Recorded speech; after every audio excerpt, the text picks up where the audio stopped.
On the whole, Chester A. Riley is a happy man. He's got a good wife, 2 fine children, a pleasant little home, and a job. But there's a fly in the ointment, a human fly by the name of Gus Hawkins, the foreman at the plant where Riley's employed. For instance, last Monday... Riley! Yes, boss. Yes, Mr. Hawkins. Ain't you through with that drill press yet? Hurry it up. Yes, sir. Yes. And when you're through, I want you to fix that cutting machine and then clean the machine shop and then... Now, wait a minute, Hawkins. What am I, a horse? Oh. So you don't like this job, eh? Oh, no. Believe me, I'm a very happy horse. Then on Tuesday... Riley! Yes, boss. Yes, Mr. Hawkins. Look what you did to this machine. Why, you haven't got the brains of a 3-year-old. I have so. And then on Wednesday... Hey, Riley, quick, here comes the foreman. Hide my cigar. But, Gillis, wait, don't give me that cigar. What'll I do with it? Riley! Yes, boss. Yes, Mr. Hawkins. Smoking on the job again, eh? No, I wasn't smoking. Don't lie. I saw you hide that cigar. No, I didn't hide no cigar. You didn't, eh? Then why are your pants on fire?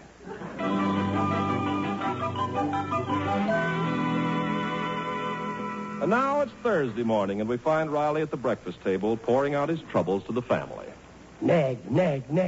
That's all that Hawkins does, always picking on me. Daddy, why don't you tell this Mr. Hawkins off? I did tell him.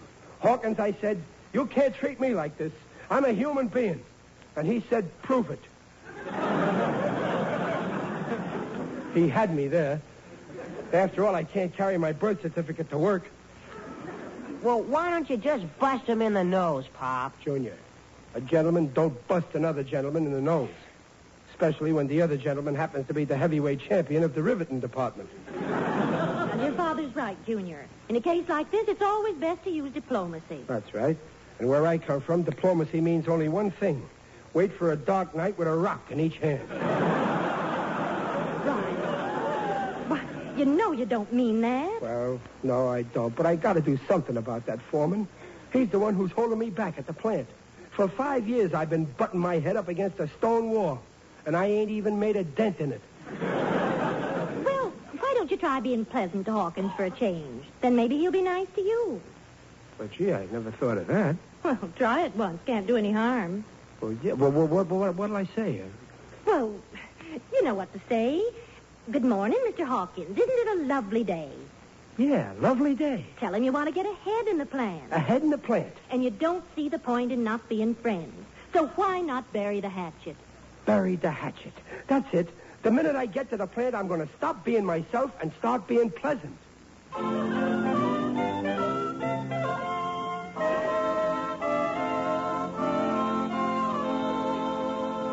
So that's the plan, Gillis. You know, personally, Riley, I don't think your wife's idea is but very... there's no harm in trying. Shh. Here comes the foreman. Oh, Riley. Good morning, Mr. Hawkins. Ain't it a lovely day? Speaking as a friend, I'd love to bury the hatchet in your pointy head. What? Excuse me. I meant to say... I heard you. And I'm glad you spoke your mind. And I was going to promote you to the machine shop. Well, from now on, you'll rot in the riveting department. But Mr. Hawkins, wait. I didn't mean... Oh, gosh, Gillis, now I done it. Yeah, well, look on the bright side. So he ain't going to promote you. At least he's going to let you rot. I was only trying to be friends. Oh, friendship. It can only lead to trouble. Look at me and my wife. We was friends once. Then we got married. Now I'll never get anywhere, not with that Hawkins around. Of course you won't. Riley, my friend, in this land of equal opportunity, there's only one way to get ahead. Marry the boss's daughter. But I always believed a man should marry for love. Well, you can love money, can't you?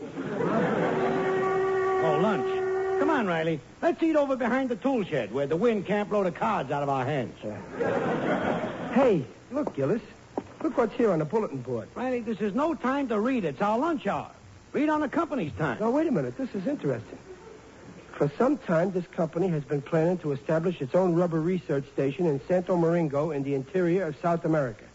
Wanted immediately, an employee with a sense of daring and adventure and the ability to undergo a few minor hardships for 6 months to supervise construction of a landing field. Applied to C.J. Stevenson, president. Oh, for the love of Mike. Are they starting that stuff again? For years, they've been sending guys down into that jungle. They have? Sure.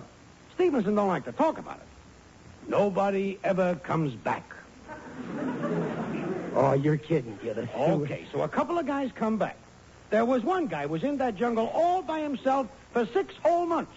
Then he come home. Yeah, well, how was it? What did he say? They never found out. He forgot how to talk.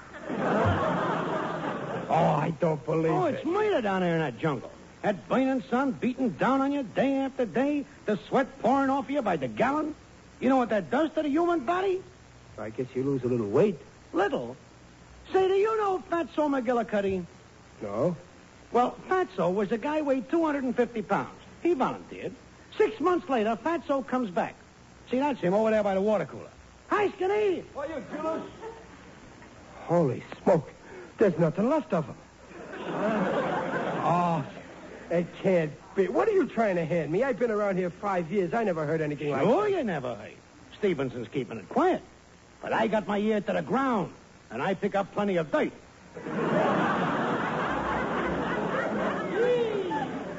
Gee, that jungle must be awful with them monsoons and carrying tortillas. Yeah, and all night long, the natives beating on that drum. Boom, boom, boom, boom, boom, boom. Can you imagine 1,000 Gene Kruppers? Gee, I wouldn't wish that job on my worst enemy if I... Oh, Gillis. What's the matter, Ray? Quiet, I'm thinking. Oh, yeah. I'm thinking, too. Gillis, are you thinking what I'm thinking? If you're thinking what I'm thinking. I only hope the foreman ain't thinking we're thinking what we're thinking. Gillis, lend me a pencil. Now, remember, Riley, you got to be clever about this. Leave that to me. Well, here's a pencil. I already wetted the point. Let's see. Dear Mr. Stevenson, as a loyal employee, I wish to state that my beloved foreman, Gus Hawkins, wishes to volunteer for the South American job. But he is too bashful to speak up. As his friend, I am speaking up for him. And I hope you take advantage of this tip. Believe me, if anybody deserves this, he does. Yours with love, Chester A. Riley.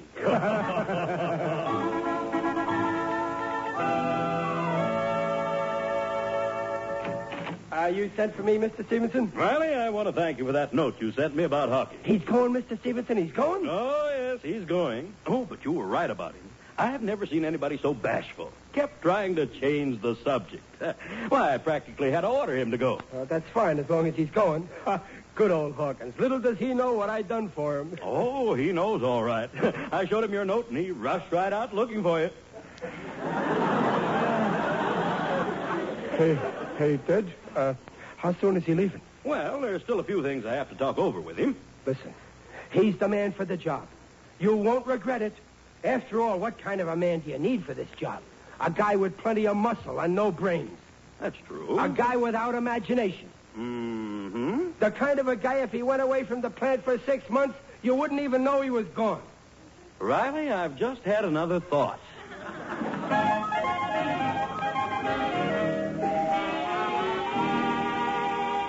So I'm going to South America. Riley, what are you saying? Oh, Pop, you're kidding. Stop joking, Daddy. It's no joke. I'm sailing Saturday. I don't want to go, but I got it. Oh, this is ridiculous. Mr. Stevenson may be the boss, but he can't order you to South America. He didn't order me. I volunteered. You offered to go? Well, it was his idea, and he talked me into it. You know me. I ain't got a mind of my own, so I use anybody's. But what about us, Riley? You'll be gone for 6 months. Oh, we'll miss you awfully, Daddy, dear. Especially Sundays. Who'll sit at the head of the table and carve the roast? Yes. And who will I turn to if things go wrong? Who'll put out the garbage? Thanks, son. Riley, you just can't go. But I can't back out now. Why do they have to pick on you, Daddy? Well, Pop, you always said you were a key man. You said they couldn't build a single plane without you. And they can't. They'll find that out. Wait till they start inspecting them planes and they find out a certain nut is missing. They'll start yelling for me. Well, if you're so indispensable, then put your foot down. You tell Stevenson you're not going. I can't, Peg. I just can't. Look on the bright side. It's only 6 months. It's my big opportunity. It may mean promotion. I'll be able to do things for you and the kids. Babs can go to college. Vassar. And when Junior gets out of high school, he'll join her there. Oh, Daddy, we don't care about that. We'd rather have you with us. That's right, Pop. We want you. Oh, why am I so lovable? So you march right back to Mr. Stevenson and tell him you absolutely refuse to go. Peg, are you ordering me to go to Stevenson? No, you're volunteering.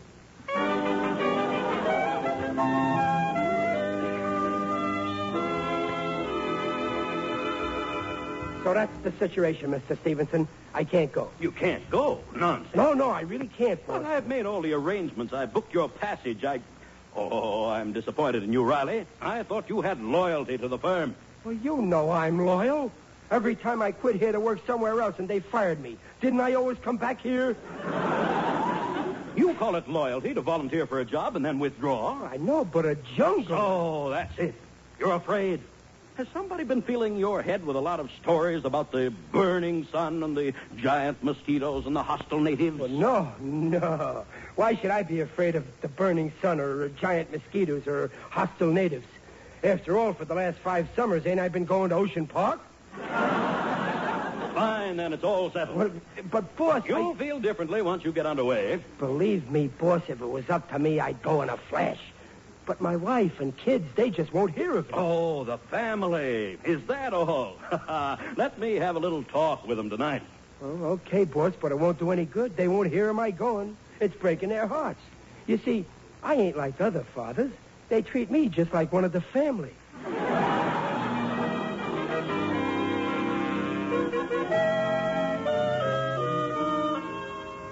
What's the matter, Mom? You look worried. Children, I've been thinking.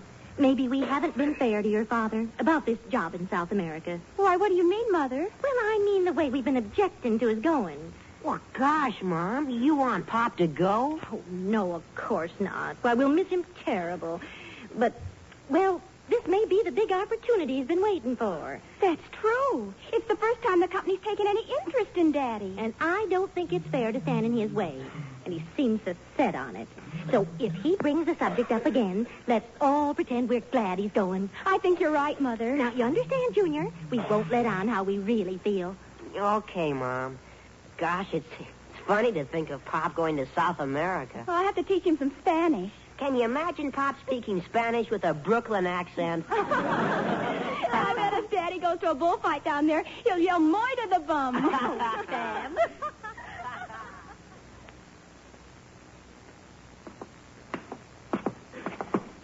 Now, you just let me talk to them, Riley. Well, okay, boss, but it's no use. They won't let me go. Why, right now, they're in there crying their eyes out. Did you say they were crying? Well, why, they're hysterical. You just come in and ask them. Oh. Oh, Riley, I didn't hear you. Oh, hello, Mr. Stevenson. Good evening, Mrs. Riley. Babs, good evening, Junior. Mr. Stevenson. Peg, I want you to tell Mr. Stevenson how you feel about me going to South America. Well, now, come on, Dumpling. The truth now. I insist. Well, I think it's the most wonderful opportunity. You hear that, boss? She thinks it's the most wonderful... Peg, what are you saying? Now, don't you worry about the children and I. We won't... Wait a minute, Peg. Let the children speak for themselves. Babs, what do you say? Oh, Daddy, it's the chance of a lifetime. Babs, what do you say? Oh, you see, Riley, and you were worried. Now, I'll have your Wait a boat minute, tickets. Mr. Stevenson. Junior's a member of this family, too. He's got a right to speak. Junior, please, what do you say? South America, take him away. Well, Riley tried to get rid of his nagging foreman by maneuvering him into a 6-month job in the jungle. Misery. But for Riley's sake, the family is pretending they're glad he's going. Right now, Peg and the children are packing for him. Here's Pop's shirts, Mom. And here's his socks and the Spanish dictionary. Good. Now, hurry up and clear out the rest of the drawers. Fine thing. Hurry up, she says. My family can't wait to get rid of me. Oh, no, Pop. Daddy, what a thing to say. Don't be silly, dear. But after all, you're sailing tonight. That's no excuse. You just can't wait to see me go. Oh, that's nonsense. No, it ain't. You even told Stevenson. Why did you do it? But Riley, don't you want to go to South America? Who wants to go and live in a jungle? Don't you know there's headhunters down there? And they ain't particular what kind of head it is. But, Riley, we thought... You said this was your big opportunity. Why, that's why I fibbed to Mr. Stevenson. We only pretended. You said you wanted to go, so I decided to let you have your own way. My own way. After 17 years of marriage, you picked a fine time to start. Now I'm trapped. Oh, why didn't you speak up before, Daddy? Oh, well, let's unpack, children. No, don't unpack. I gotta go through with this. But why? Just tell your boss that you can't... I can't. I backed out once already. He'll get sore, and my old job's filled. I'll get fired. Let him fire you, Daddy. But I'm getting $77.50 a week. Well, so what? You can get another job, Pop. Well, they'll pay you what you're worth. No, we couldn't live on that. Go on, Riley. Now phone Mr. Stevenson. No, I can't. It ain't only the job. It's the boys at the plant. They gave me a farewell shower. With speeches and a going-away present. If I back out now, they'll think I'm a coward. So far, I'm the only one that knows it. But, Riley... It's no use, Peg. My head's made up. I'll just have to go to South America. Oh, I wish I knew the right thing to do. It's no use. I wouldn't do it. I gotta go down to the Santo Domingo consul and get my visa. Riley, I could go to Mr. Stevenson. No. I absolutely forbid it. I got myself into this, and I'm facing it with my own face. Even if it is an ugly mess.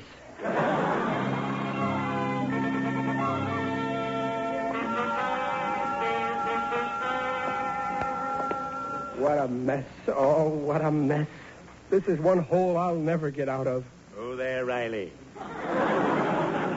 Who's that? It is I, Digby Odell, the friendly undertaker. Greetings, Riley. You're looking fine. Very natural.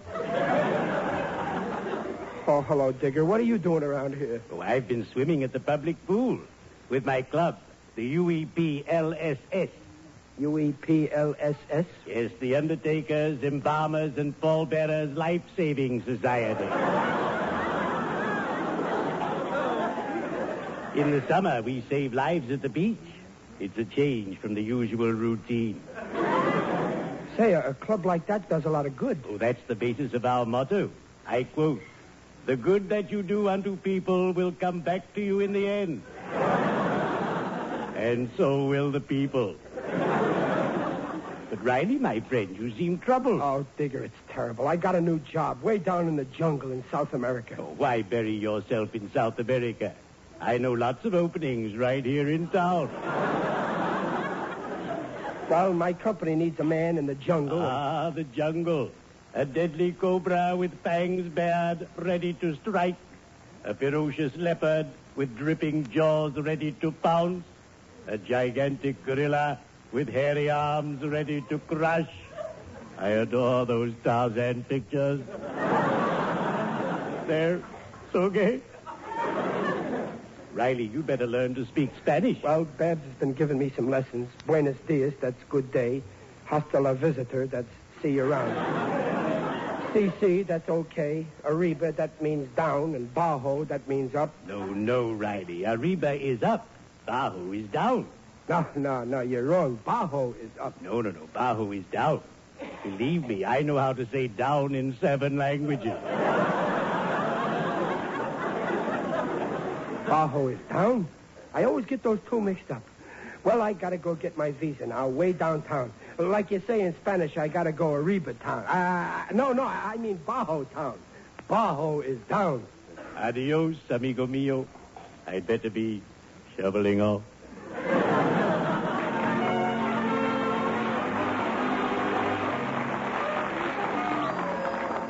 Riley, Senor Riley. Yeah, that's me, Chester Riley, Senior. Senor Riley, your passport and papers, they are all in order. And it is with pleasure I issue to you this visa. My countrymen in Santo Domingo will show you every courtesy. Si. Ah, you speak Spanish? Si. Perfect. In your language, Bajo your country. What? Bajo your country. Adios. Bajo Santo Domingo. Down with Santo Domingo. Garcia. Si, senor. You hear he say down with our country. The insult. Cancel the visa. Call Senor Stevenson. Much better for the good neighbor policy, Senor Riley stay home.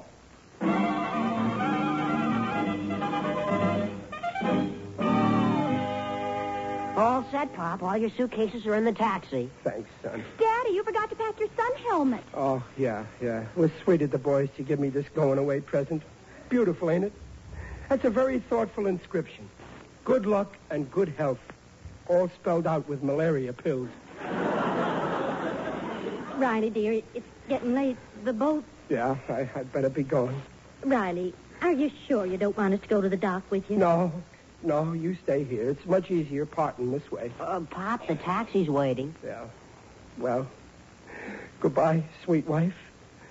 And, listen, in case I don't come back... Oh, Riley, don't talk like that. You'll come back. Yeah, but just in case I don't, you're still young. You'll be lonely. You should have someone to take my place, so go live with your mother.